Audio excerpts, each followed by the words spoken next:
naghahanap talaga ako ng church and answered prayer na nandito ako ngayon. And siguro ito lang yung isa sa decision ko sa buhay na sigurado ako. Magamit ako ni Lord sa gawain through CLC. Amen!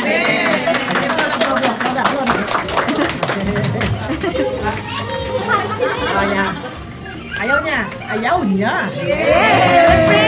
Pray natin si Jen. Lord, thank you for the gift of life. Salamat, Panginoon, sa buhay ni Jen. Panginoon, sa pag-express na, Lord, to know you more, to serve you, Lord God. I pray, God, that you bless her family, Lord. Bless the destiny, Lord, na nilalakarin niya, Panginoon. Thank you for the divine health and protection, Lord God. And thank you, Panginoon, na makikita niya, Panginoon, ang kabutihan mo sa buhay niya. Sa pangalan ni Jesus. Amen. Thank you, Ate. Love you. Love you.